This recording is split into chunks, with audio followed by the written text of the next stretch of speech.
सुंदर और हरे भरे खेतों के बीच एक छोटा सा मिट्टी का घर था, जहां रामू अपनी पत्नी कमला और अपने सबसे प्रिय बैल शेरू के साथ रहता था। रामू बहुत ही मेहनती और दयालु इंसान था, जो अपने बैल शेरू को जानवर नहीं बल्कि अपने परिवार का सदस्य मानता था। सुबह की पहली किरण के साथ ही रामू अपने खेतों की तरफ चल पड़ता था और कमला घर के कामों में जुट जाती। शेरू, मेरे भाई, उठो और देखो आज का मौसम कितना सुहाना है।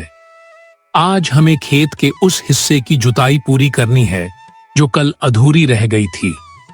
क्या तुम तैयार हो? शेरू ने अपनी बड़ी बड़ी आंखें खोलीं और अपनी पूंछ हिलाते हुए रामू के चेहरे को अपनी जीभ से चाटने लगा, जैसे वह कह रहा हो कि वह पूरी तरह तैयार है। रामू भैया, मैं तो हमेशा तुम्हारे साथ चलने के लिए तैयार रहता हूँ। तुम्हारी मेहनत ही मेरी ताकत है। जब तक मैं तुम्हारे साथ हूँ, तुम्हें किसी बात की चिंता करने की जरूरत नहीं है। चलो, आज हम मिलकर खेत का सारा काम खत्म कर देंगे। कमला रसोई से बाहर आती है और उसके हाथ में ताजी बनी रोटियां और गुड़ का एक टुकड़ा है, जिसे देखकर शेरू खुशी से अपने पैर थपथपाने लगता है। अरे रामू, जरा ठहरो। काम पर जाने से पहले अपने इस लाडले शेरू को तो देख लो। ये सुबह से तुम्हारी राह देख रहा था। लो शेरू, अपनी मनपसंद गर्म रोटी और गुड़ खा लो। इसके बिना तो तुम्हारी सुबह की शुरुआत ही नहीं होती। कमला, तुम सचमुच शेरू का बहुत ख्याल रखती हो। जब मैं देखता हूँ कि तुम दोनों के बीच कितना प्यार है, तो मेरा दिल खुशी से भर जाता है। शेरू सिर्फ एक बैल नहीं है, ये हमारी खुशियों की चाबी। कमला भाभी, तुम्हारे हाथ की बनी रोटियों का स्वाद ही कुछ अलग है। इस मीठे गुड़ को खाकर मेरे शरीर में दोगुनी ताकत आ जाती है। अब देखना मैं खेत में कितनी तेजी से हल चलाता हूँ। देखो रामू, हमारा शेरू कितने चाव से खा रहा है। लेकिन सुनो जी, आज आसमान में बादल तो दिख रहे हैं, पर बारिश की एक बूंद भी नहीं गिर रही है। पूरे गांव के लोग सूखे की चिंता में परेशान हैं। हमारे कुएं का पानी भी धीरे धीरे नीचे जा रहा है।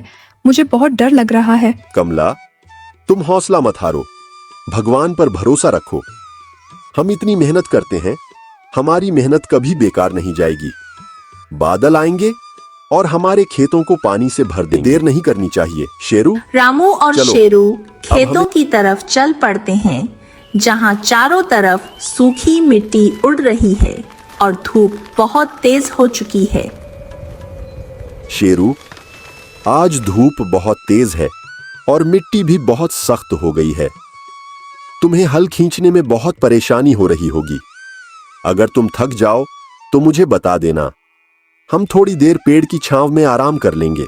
नहीं रामू भैया, मैं बिल्कुल नहीं थका हूँ। मुझे पता है कि अगर इस समय हमने जुताई नहीं की तो आने वाले समय में फसल बोना मुश्किल हो जाएगा। तुम बस हल को मजबूती से पकड़ो, मैं अपनी पूरी ताकत लगाकर इस सूखी मिट्टी को चीर दूंगा।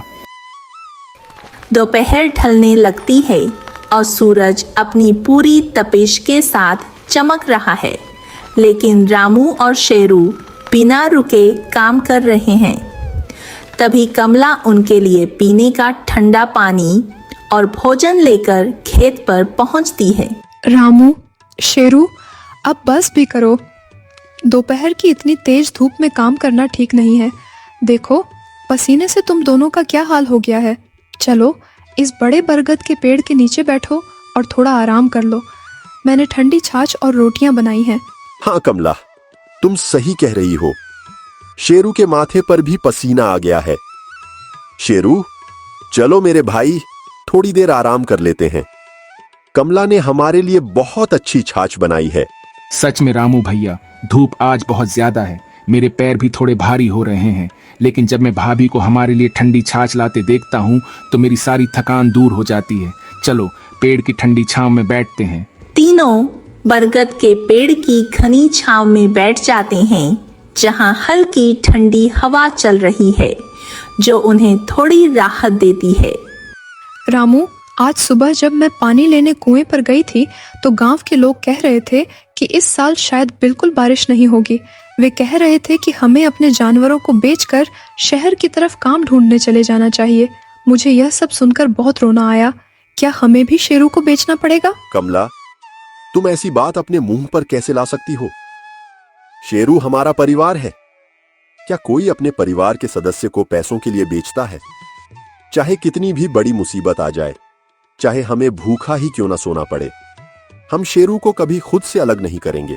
रामू भैया, तुम्हारी ये बातें सुनकर मेरी आंखों में आंसू आ गए। लोग जानवरों को सिर्फ काम की चीज समझते हैं, लेकिन तुमने मुझे अपने बेटे की तरह पाला है। मैं वादा करता हूँ कि चाहे जैसी भी परिस्थिति आए, मैं तुम्हारा साथ कभी नहीं छोड़ूंगा। मैं तुम्हारे खेतों में अपनी जान लगा दूंगा। मुझे माफ कर दो रामू, मुझे माफ कर दो शेरू। मैं तो बस गांव वालों की बातें सुनकर डर गई थी। मेरा इरादा कभी शेरू को हमसे दूर करने का नहीं था। शेरू तो मेरी आंखों का तारा है। इसके बिना हमारा यह घर बिल्कुल सूना हो जाएगा। कोई बात नहीं कमला, मैं तुम्हारा डर समझ सकता हूँ। परिस्थिति सचमुच बहुत कठिन है। फसलें सूख रही हैं और हमारे पास जो थोड़ा बहुत अनाज बचा है वह भी कुछ ही दिनों का है। लेकिन हमें अपनी हिम्मत नहीं खोनी है। हम तीनों मिलकर इस मुश्किल वक्त का सामना करेंगे। शाम हो जाती है और वे तीनों घर वापस लौट आते हैं, जहां सन्नाटा पसरा हुआ है, क्योंकि गांव के अन्य लोग भी सूखे के कारण परेशान हैं। रात को कमला रसोई में बहुत कम खाना बनाती है, क्योंकि राशन खत्म होने वाला है। रामू, आज रसोई में सिर्फ थोड़ी सी दाल और 2 रोटियां ही बची थीं। मैंने तुम्हारे लिए और शेरू के लिए खाना निकाल दिया है, तुम दोनों खा लो। कमला, तुमने अपने लिए खाना क्यों नहीं निकाला? क्या तुम भूखी रहोगी? ऐसा नहीं हो सकता।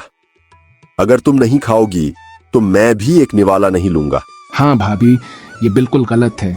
तुम हमारे लिए दिन भर काम करती हो और खुद भूखी रहोगी। मेरी थाली में से आधी रोटी तुम ले लो, मुझे भूख कम है। तुम दोनों का पेट भरना मेरे लिए सबसे जरूरी है। नहीं शेरू, तुम दिन भर खेत में हल चलाते हो, तुम्हें ताकत की ज्यादा जरूरत है। मैं तो घर पर रहती हूँ। और रामू, तुम भी खा लो। मेरे पास थोड़ा सा सत्तू रखा है, मैं उसे पीकर सो जाऊंगी। तुम दोनों इस तरह चिंता मत करो। नहीं कमला, हम इस तरह अलग अलग नहीं सोच सकते। चलो, हम इस बची हुई रोटी और दाल को आपस में बांटकर खाते हैं। जब हम सुख दुख साथ बांटते हैं तो भोजन भी साथ ही बांटना चाहिए। इसी में असली प्यार और ताकत है। रामू भैया बिल्कुल सही कह रहे हैं। जब हम तीनों मिलकर खाएंगे तो इस थोड़े से भोजन में भी भगवान का आशीर्वाद मिल जाएगा और हमारा पेट भर जाएगा। चलो भाभी, अब जिद छोड़ो और हमारे साथ बैठो। तीनों मिलकर बहुत ही सादगी से अपना भोजन बांटकर खाते हैं, जिससे उनका आपसी स्नेह और भी गहरा हो जाता है। रात गहराती जाती है, लेकिन रामू को नींद नहीं आ रही है, क्योंकि वह सूखे की समस्या का समाधान सोच रहा है। हे भगवान, हमारे गांव पर दया करो। अगर कुछ दिनों में बारिश नहीं हुई तो सारे जानवर प्यास से मर जाएंगे और इंसानों का जीना भी दूभर हो जाएगा। मेरे प्यारे शेरू की मेहनत को बेकार मत जाने दो। तभी खिड़की से सूखी धूल भरी हवा का एक झोंका आता है, जो रामू के चेहरे को छूता है। सुबह होते ही गांव का एक अमीर साहूकार रामू के घर आता है। अरे साहूकार जी, आप सुबह सुबह हमारे घर पधारे। आइए बैठिए। कमला, जरा पानी लाओ। लेकर आती हूँ। साहूकार जी, कहिए कैसे आना हुआ? सब कुशल मंगल तो है ना? साहूकार बड़े घमंड से आंगन में रखी खाट पर बैठ जाता है और शेरू की तरफ लालची निगाहों से देखता है, जो खूंटे से बंधा हुआ है। रामू, तुम तो जानते ही हो कि पूरे गांव में सूखा पड़ा है। तुम्हारे पास न तो फसल है और न ही खाने को अनाज। मैंने सुना है कि तुम्हारे ऊपर पिछले साल का कुछ कर्ज भी बकाया है। मैं यहां तुम्हें एक बहुत अच्छा प्रस्ताव देने आया हूं। प्रस्ताव? कैसा प्रस्ताव साहूकार जी? आप जानते हैं कि मैं मेहनत करने से कभी पीछे नहीं हटता। जैसे ही बारिश होगी और फसल अच्छी होगी, मैं आपका सारा कर्ज चुका दूंगा।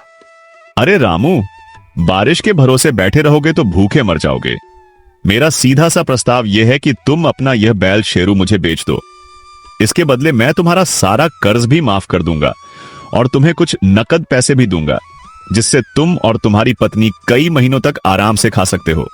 साहूकार की बात सुनकर शेरू घबरा जाता है और जोर जोर से हांफने लगता है। कमला की आंखों में आंसू आ जाते हैं और वह रामू का हाथ पकड़ लेती है। नहीं साहूकार जी, ऐसा कभी नहीं हो सकता। शेरू हमारे घर का हिस्सा है, हम इसे किसी भी कीमत पर नहीं बेच सकते। आप हमसे चाहे जो ले लें, लेकिन शेरू को हमसे मत मांगिए। अरे कमला, तुम तो बड़ी नासमझ हो। इस सूखे में जब खुद खाने के लाले पड़े हैं, तब तुम इस जानवर को खिलाने के लिए चारा कहां से लाओगी? कुछ ही दिनों में यह भूख से कमजोर हो जाएगा और फिर इसकी कोई कीमत नहीं रहेगी। मेरी मानो, समझदारी से काम लो। रामू भैया, मुझे इस साहूकार के हवाले मत करना। ये बहुत क्रूर आदमी है। ये मुझसे दिन रात काम कराएगा और मुझे मारता पीटता रहेगा। मैं तुम्हारे पास सूखी घास खाकर भी खुश रहूंगा, लेकिन मुझे इससे दूर मत जाने देना। साहूकार जी, आपकी बड़ी कृपा होगी अगर आप इस विषय पर दोबारा बात न करें। मेरा शेरू बिकाऊ नहीं है, ये मेरी आत्मा है, मेरा भाई है। कर्ज चुकाने के लिए मैं आपके खेतों में मजदूरी करने को तैयार हूं, लेकिन शेरू को बेचना मेरे लिए अपनी जान बेचने के बराबर है। कृपया आप यहां से चले जाएं। ठीक है रामू, तुम्हारी मर्जी, लेकिन याद रखना, अगले हफ्ते तक अगर तुमने मेरा कर्ज नहीं चुकाया तो मैं तुम्हारी जमीन पर कब्जा कर लूंगा। फिर देखते हैं कि तुम और तुम्हारा यह प्यारा बैल कहां जाते हैं। साहूकार गुस्से में पैर पटकता हुआ वहां से चला जाता है। रामू और कमला तुरंत दौड़कर शेरू के पास जाते हैं और उसे गले लगा लेते हैं। शेरू, रो मत मेरे बच्चे। जब तक हम दोनों जिंदा हैं, तुम्हें कोई छू भी नहीं सकता। वह साहूकार चाहे जो कर ले, हम तुम्हें अपने से अलग नहीं होने देंगे। भाभी, मुझे पता था कि तुम दोनों मुझे कभी नहीं छोड़ोगे, लेकिन मुझे उस साहूकार की धमकी से डर लग रहा है। वह रामू भैया की जमीन छीनने की बात कर रहा था। अगर हमारी जमीन चली गई तो हम कहां जाएंगे? शेरू, तुम चिंता मत करो। जमीन तो मिट्टी है, लेकिन हमारा रिश्ता और हमारा हौसला हमारी असली ताकत है। मैं आज ही गांव के दूसरे हिस्से में जाकर काम ढूंढूंगा। कोई ना कोई रास्ता जरूर निकलेगा। रामू काम की तलाश में गांव की तरफ निकल जाता है, जबकि कमला घर के कामों में व्यस्त हो जाती है। शेरू खूंटे से बंधा हुआ सोच रहा है कि वह कैसे अपने परिवार की मदद कर सकता है। मैं एक बैल हूं, लेकिन क्या मैं सिर्फ बोझा ढोने के लिए हूं? नहीं, मुझे रामू भैया और कमला भाभी के लिए कुछ करना होगा।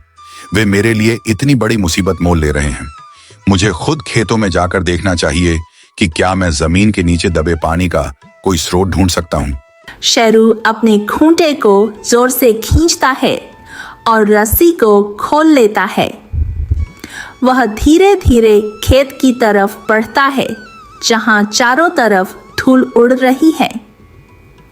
वह जमीन को सूंघने लगता है और अपने खुरों से सूखी मिट्टी को कुरेदने की कोशिश करता है।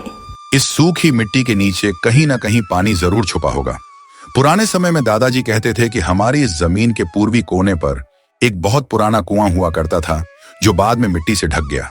मुझे उस जगह को ढूंढना होगा। शेरू खेत के पूर्वी कोने की तरफ जाता है, जहां एक बड़ा सा पत्थर रखा हुआ है और वहां की मिट्टी थोड़ी नम महसूस होती है। वह अपने पैरों से उस पत्थर को हटाने की कोशिश करने लगता है। हाँ, यही वह जगह है। यहाँ की मिट्टी में थोड़ी ठंडक है। अगर मैं यहाँ खुदाई कर सकूं तो शायद पानी बाहर आ जाए, लेकिन मेरे पास तो सिर्फ मेरे खुर हैं। मुझे बहुत मेहनत करनी होगी। शेरू बिना थके अपने मजबूत खुरों से जमीन खोदने लगता है। दोपहर बीत जाती है और शेरू के पैर जख्मी होने लगते हैं, लेकिन उसका हौसला कम नहीं होता। उधर रामू गांव से खाली हाथ लौटता है, क्योंकि सूखे के कारण किसी के पास काम नहीं था। कमला, आज पूरे गांव में घूमने के बाद भी मुझे कहीं कोई काम नहीं मिला। हर कोई परेशान है, कोई भी मजदूरी देने को तैयार नहीं है। अब हम साहूकार का कर्ज कैसे चुकाएंगे? रामू, तुम हिम्मत मत हारो, हम मिलकर कोई रास्ता निकाल लेंगे। लेकिन देखो, शेरू आंगन में नहीं है, उसकी रस्सी खुली हुई है। वह कहाँ चला गया? क्या शेरू यहाँ नहीं है? वह कभी बिना बताए कहीं नहीं जाता। कहीं उस लालची साहूकार ने उसे जबरदस्ती तो नहीं उठा लिया? चलो कमला, हमें उसे जल्दी ढूंढना होगा। रामू और कमला घबराकर शेरू को ढूंढने के लिए खेतों की तरफ दौड़ते हैं। दूर से उन्हें खेत के कोने में धूल उड़ती हुई दिखाई देती है। देखो रामू, वहाँ खेत के पूर्वी कोने में शेरू खड़ा है। वह वहाँ क्या कर रहा है? इतनी धूल क्यों उड़ रही है? शेरू, शेरू, तुम वहां क्या कर रहे हो? क्या तुम ठीक हो? रामू और कमला दौड़कर शेरू के पास पहुंचते हैं और देखते हैं कि शेरू के पैर खून से लथपथ हैं और वह पूरी तरह हाँफ रहा है, लेकिन उसने जमीन में एक बहुत बड़ा गड्ढा खोद दिया है। अरे मेरे प्यारे शेरू, तुम्हारे पैरों से खून आ रहा है। तुमने यह क्या हाल बना लिया अपना? तुम इस सूखी जमीन को क्यों खोद रहे थे? तुम्हें चोट लग गई है, मुझे बहुत दुख हो रहा है। शेरू, ये तुमने क्या किया? तुम इतने समझदार होकर भी खुद को इस तरह नुकसान क्यों पहुंचा रहे हो? देखो, तुम्हारे पैरों से कितना खून बह रहा है। मुझे बहुत रोना आ रहा है। रामू भैया, भाभी, तुम दोनों रो मत। जरा इस गड्ढे के अंदर देखो। मैंने यहाँ की सूखी मिट्टी को खोदकर नीचे की नम मिट्टी निकाल दी है। मुझे पूरा विश्वास है कि अगर हम यहाँ थोड़ा और खोदेंगे तो हमें पानी मिल जाएगा। हमारी जमीन के नीचे पानी का एक बड़ा सोता है। पानी? क्या तुम पानी ढूंढ रहे थे हमारे लिए? हे भगवान, शेरू ने हमारे लिए खुद को इतनी बड़ी तकलीफ में डाल दिया। शेरू, तुम्हारी यह वफादारी और यह प्यार मैं जिंदगी भर नहीं भूल पाऊंगा। रामू, देखो, सचमुच उस गड्ढे के नीचे की मिट्टी बहुत गीली है। शेरू सही कह रहा है, यहाँ पानी जरूर है। हमें तुरंत फावड़ा लाना चाहिए और यहाँ खुदाई करनी चाहिए। हाँ कमला, तुम सही कह रही हो। मैं अभी घर से फावड़ा और कुदाल लेकर आता हूँ। शेरू, तुम यहीं बैठो और आराम करो। अब आगे का काम मैं करूंगा। तुमने अपना काम कर दिया है। और देखते हैं कि शेरू के पैर खून से लथपथ हैं और वह पूरी तरह हाँफ रहा है, लेकिन उसने जमीन में एक बहुत बड़ा गड्ढा खोद दिया है। अरे मेरे प्यारे शेरू, तुम्हारे पैरों से खून आ रहा है। तुमने यह क्या हाल बना लिया अपना? तुम इस सूखी जमीन को क्यों खोद रहे थे? तुम्हें चोट लग गई है, मुझे बहुत दुख हो रहा है। शेरू, ये तुमने क्या किया? तुम इतने समझदार होकर भी खुद को इस तरह नुकसान क्यों पहुंचा रहे हो? देखो, तुम्हारे पैरों से कितना खून बह रहा है। मुझे बहुत रोना आ रहा है। रामू भैया, भाभी, तुम दोनों रो मत। जरा इस गड्ढे के अंदर देखो। मैंने यहाँ की सूखी मिट्टी को खोदकर नीचे की नम मिट्टी निकाल दी है। मुझे पूरा विश्वास है कि अगर हम यहाँ थोड़ा और खोदेंगे तो हमें पानी मिल जाएगा। हमारी जमीन के नीचे पानी का एक बड़ा सोता है। पानी? क्या तुम पानी ढूंढ रहे थे हमारे लिए? हे भगवान, शेरू ने हमारे लिए खुद को इतनी बड़ी तकलीफ में डाल दिया। शेरू, तुम्हारी यह वफादारी और यह प्यार मैं जिंदगी भर नहीं भूल पाऊंगा। रामू, देखो, सचमुच उस गड्ढे के नीचे की मिट्टी बहुत गीली है। शेरू सही कह रहा है, यहाँ पानी जरूर है। हमें तुरंत फावड़ा लाना चाहिए और यहाँ खुदाई करनी चाहिए। हाँ कमला, तुम सही कह रही हो। मैं अभी घर से फावड़ा और कुदाल लेकर आता हूँ। शेरू, तुम यहीं बैठो और आराम करो। अब आगे का काम मैं करूंगा। तुमने अपना काम कर दिया है। रामू दौड़कर घर जाता है और खुदाई के औजार लेकर वापस आता है। वह पूरी ताकत से उस गड्ढे को और गहरा खोदने लगता है। कमला शेरू के जख्मी पैरों पर पत्तों का रस लगाती है, जिससे उसे राहत मिलती है। शेरू, तुम बहुत बहादुर हो। तुमने हमारे पूरे परिवार को बचाने के लिए अपनी जान की बाजी लगा दी। भगवान तुम्हें हमेशा खुश रखे। भाभी, तुम्हारा यह प्यार ही मेरी दवा है। अब मुझे कोई दर्द महसूस नहीं हो रहा है। बस प्रार्थना करो कि भैया को जल्दी ही पानी मिल जाए ताकि हमारा खेत फिर से हरा भरा हो सके। रामू लगातार खुदाई कर रहा है।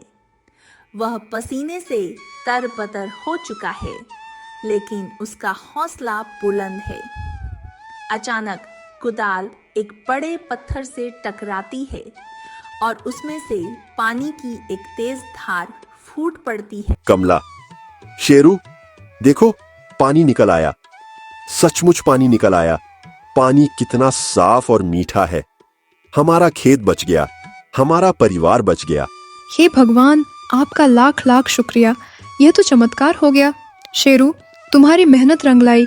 देखो, कितना सारा पानी बह रहा है। अब हमारे खेत फिर से लहलहाएंगे। रामू भैया, मुझे बहुत खुशी हो रही है। देखो, पानी की धार कितनी तेज है। अब हमें पानी के लिए किसी के आगे हाथ फैलाने की जरूरत नहीं है। हमारी जमीन ने हमें अपनी छाती चीरकर पानी दे दिया। पानी के निकलने की खबर पूरे गांव में आग की तरह फैल जाती है। गांव के लोग अपने बर्तनों के साथ रामू के खेत की तरफ दौड़ते हैं। साहूकार भी यह खबर सुनकर हैरान होकर वहां पहुंचता है।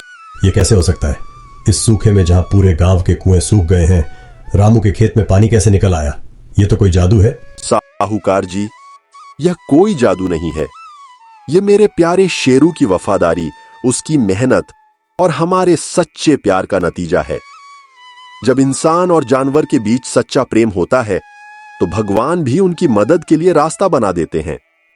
हाँ साहूकार जी, जिस शेरू को आप बेकार समझकर खरीदने आए थे, उसी ने आज पूरे गांव की प्यास बुझाने का रास्ता ढूंढ निकाला है।